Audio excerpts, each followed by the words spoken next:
So, in case you've been living under a rock, Stranger Things season 3 is out right now.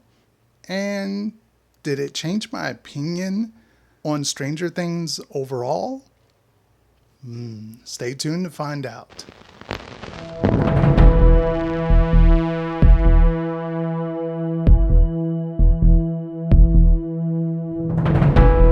Stranger Things to me has always been sort of like, imagine you will, a buffet.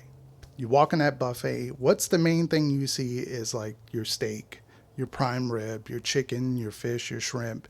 That's the main like thing you pay for. To the right, you might have salads, soups. To the left, you have like bread, sides, all that kind of stuff. And then to the left of that, you have obviously your desserts. The main course is what you want. That's what you pay your money for, obviously. And Stranger Things tends to sort of vey to the right and go with the salad bar and the soup stuff. And then sometimes they might let you come back and get some of the main course. But then, you got to go to the left. Now there's sides and bread. And then we're going right back to the main stuff again. And that's sort of how I viewed season 1 and season 2 with the jokies and the 80s and like, oh, you get it. It's 80s. Oh, wow. Music montages and stuff. That's what led me not to overall be the biggest fan of Stranger Things. Younger crowd loves it. So maybe it's like a generation thing with me. Like I've been through the 80s. I've seen all this stuff and other stuff. To me, it's not new and inventive. The only part that's inventive is that it's a TV series rather than an 80s film. But did that all change with season 3? And it's safe to say it actually did. Season 3 made me really not a diehard fan like some folks out there. I don't, go and buy everything. I don't go out and buy Eggo waffles or New Coke just because it's related to Stranger Things. Not quite a fan to that degree, but I really dug this season. I thought this was the right blend of everything. Almost from the start to finish, I think it's pretty much like a 9 out of 10 in my opinion. There are a few things I did not like here and there, nitpicking, kind of stuff that most people will probably think is just okay or they didn't have a problem with in the series. And I'll talk about those a little bit later on in the review. But let's get to the positives. I love that the characters are back, but I like that they're not in the same sort of adventure mode. It's like the story here, it's split in 3 separate adventures, and the adventures will obviously all lead together a little bit later on. And I really enjoyed that aspect because you got to spend time with these characters and see sort of how their growth on certain issues, whether it be abandonment, growing older, love, fears, sadness, loss of relationships, just all these different kind of factors that we get to see them sort of handle in different ways on their own separate adventures. And I really like the new characters this around. At least I think it's a new character. Like I said, I'm not the most diehard fan on Stranger Things, so you have to forgive me for not knowing certain things. But you can't spell America without Erica. I thought she was great, which is the younger little sister of Lucas's. That's Lucas' little sister. I thought her adventure with Dustin was great. With also Steve. There we go. Yeah, Steve. I'm blanking out on the names, but I enjoyed their kind of mall-esque venture. I thought that was really cool. Hopper and Joyce kind of have their own adventure going on. And then we have the rest of the gang, which, 11, Mike, Will, and Lucas and Max kind of have their own adventure. And I really dug most of the episodes. I think from episode, 3, maybe half, some parts of 3, but really from episode 4 all the way to episode 8, I think it kicks it in gear. It stays on the main path. You're interested the whole way. Like, there's not at one point that you want to stop watching. You want to see it complete and where does it go? It's pretty like awesome how it just builds and builds and builds in these episodes. And I know earlier on when I was watching it, I was like, not this 80s thing. I know it's set in the 80s, but I've had my fill with Stranger Things and the music montages, and here we go again. Here's like the regular story or the side stories with there's 80s music, but I think it kind of like stopped doing that around episode 3 and 4, and then it just kind of stuck with the story from there on. Now, some of my dislikes, and they're mine. I know people are going to nitpick and hate down in the comment section. Give us the video a thumbs down. That's okay. It doesn't bother me one way or the other.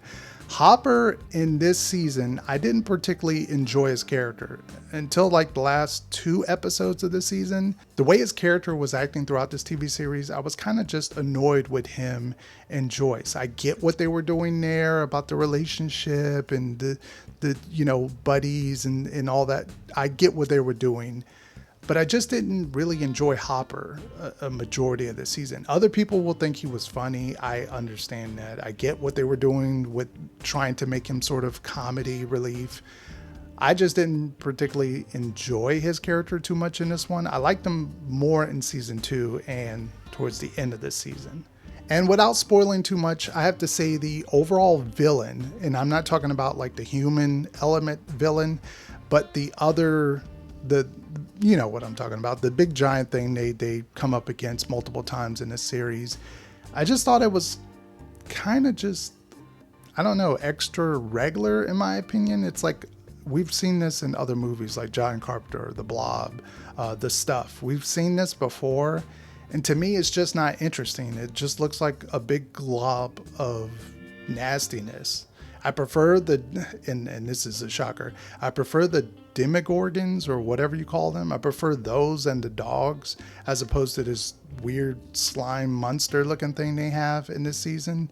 I just thought it wasn't really that interesting, and I was enjoying more so the human threat than the actual monster creature thing that they were fighting. But there is a overall character that keeps kind of hunting them down, and boy did this remind me of a movie with Arnold Schwarzenegger. And in fact, when this person first showed up, I swore, like, is this Arnold Schwarzenegger? Did they get him in Stranger Things? He looks sort of like him in the shadows, but he was an awesome character. He was just, I mean, if they're doing the new Terminator movie, hire this guy. He was more terrifying to me than the actual monster creature they fight. I thought he was way more terrifying. Overall, I really dug this season. I thought it was great. It didn't give me too much of that 80s flair music, scene, comedy, skit stuff. I'm more like, I enjoy the main story plot of this. I enjoy where they go with that, with the other world and the creatures and all that stuff is what I really enjoy. And that's the aspect that I love of Stranger Things. Not so much like the goofiness and the characters sort of playing D&D or joking about 80s stuff. Like, it's cool. It's in there. It's filler. But I'm really here for like the meat and potatoes of Stranger Things. So I'm glad that they kind of stuck with a lot of that throughout this season, and they kind of kept it going forward or pushing the story forward. They didn't spend too much time on the other stuff. Or if they did, it was sort of interjected with the story or the main plots of the story to where it didn't feel like it was a slowdowner. Now, overall, do I think they should do another season? Maybe one more. Or an idea of maybe they can do like some sort of a special or a movie, I think would be kind of great. You know, pump up the budget, give it like an hour and 30-minute movie, I think would be the excellent way of ending this. Season 4, I'd still be okay with it, but I'm kind of glad, like three seasons, I think it told the story. We might need some sort of wrap up, and I kind of feel like spinning their wheels of like, we've already seen the same creatures, the same story. Like, is it going to be the same thing again? Oh, here comes back the kids, or they're now teenagers, but they come back to town and oh, there's monsters back again. Like, we've already seen that for 3 seasons now. So not quite sure what they would do with the 4th season. Like I said, I would enjoy maybe a one special or some type of Netflix movie with a higher budget kind of type of thing, and then that way they can wrap up everything, or maybe just wait a few years and kind of show them as more like adults, like they're now 17, 18 type of thing, and do a Netflix type of movie, I think that would be a great way to sum up Netflix series and have it be done. And you probably noticed the clothes change. Never mind that. I forgot to record an outro for this. Thank you guys for all the support. Thank you guys. If you liked the video, please leave it a thumbs up. Subscribe to the channel if you haven't already. Let me know down in the comment section, what did you think of season 3? Obviously without any kind of spoilers. Let me know what you think of season 3. Leave it down in the comment section. Thank you guys for the support. And yeah, until next time, peace out.